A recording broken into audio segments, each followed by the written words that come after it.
കാട്ടുതീയുടെ സംഹാര താണ്ഡവത്തിൽ ചരിത്രത്തിലെ തന്നെ ഏറ്റവും വലിയ ദുരന്തമുഖത്താണ് അമേരിക്ക. ഒരാഴ്ചയിലേറെയായി തുടരുന്ന കാട്ടുതീയിൽ കാലിഫോർണിയ കൌണ്ടിയുടെ വലിയൊരു ഭാഗം ഇതിനകം ചാരമായി മാറിക്കഴിഞ്ഞു. 12,300 കെട്ടിടങ്ങൾ ഭസ്മമായി, 24 പേരുടെ ജീവനെടുത്തു. പല ഭാഗത്തു നിന്നായി പടർന്നു പിടിച്ച തീയിൽ പാലിസേഡ്സ് തീയും ഈറ്റൺ തീയും ഇപ്പോഴും കത്തിപ്പടർന്നുകൊണ്ടിരിക്കുകയാണ്.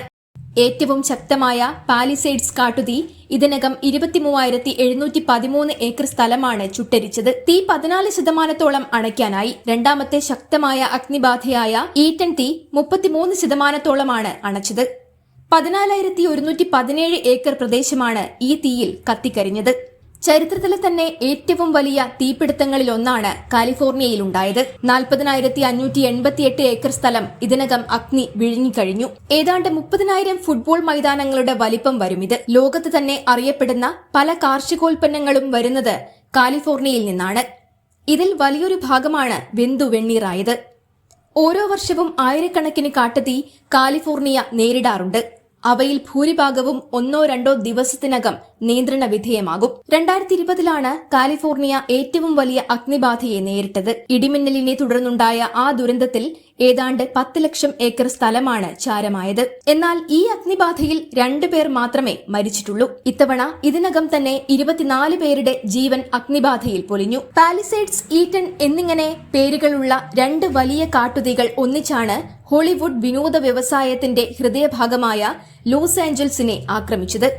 നശിച്ചവയിൽ ഹോളിവുഡിലെ പ്രമുഖരുടെ വീടുകൾ, അപ്പാർട്ട്മെന്റ് കെട്ടിടങ്ങൾ, ബിസിനസ് ഹബ്ബുകൾ, വാഹനങ്ങൾ എന്നിവ ഉൾപ്പെടുന്നു.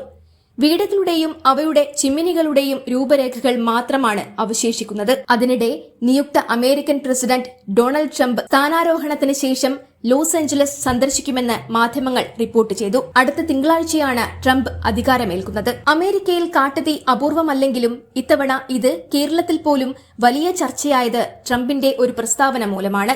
താൻ പ്രസിഡന്റായി അധികാരമേൽക്കും മുൻപ് ഇസ്രായേലി ബന്ദികളെ ഹമാസ് വിട്ടയച്ചില്ലെങ്കിൽ പശ്ചിമേഷ്യയെ നരകത്തീയിൽ ചുട്ടരിക്കുമെന്നായിരുന്നു ട്രംപിന്റെ ഭീഷണി. അതിന് തൊട്ടുപിന്നാലെയാണ് അമേരിക്കയെ തീ വിഴുങ്ങിയത്. ട്രംപിന്റെ വാക്കുകൾ അറമ്പറ്റിയെന്നും ഇത് ദൈവത്തിന്റെ ശിക്ഷയെന്നുമാണ് പലരും കാട്ടുതീയെ വ്യാഖ്യാനിക്കുന്നത്. കുഞ്ഞുങ്ങളുൾപ്പെടെ ഗസയിലെ ജനതയെ ഉന്മൂലനം ചെയ്യാൻ ആഹ്വാനം ചെയ്തയാളാണ് ഹോളിവുഡ് നടൻ ജെയിംസ് വുഡ്സ്. ഈ ഭൂമിയിൽ അവർക്ക് ജീവിക്കാൻ അർഹതയില്ലെന്നായിരുന്നു അയാളുടെ നിലപാട്. 2023 പുറത്തിറങ്ങിയ ഓപ്പണർഹൈമർ ഉൾപ്പെടെയുള്ള ഹിറ്റ് ചിത്രങ്ങളുടെ നിർമ്മാതാവ് കൂടിയായ ജെയിംസ് വുഡ്സ് കാട്ടുതീയിൽ ലോസ് ആഞ്ചൽസിലെ തന്റെ വീട് പൂർണ്ണമായും അഗ്നിക്കിരയായത് കണ്ട് പൊട്ടിക്കരയുന്ന ദൃശ്യങ്ങളും വലിയ ചർച്ചയായിരുന്നു.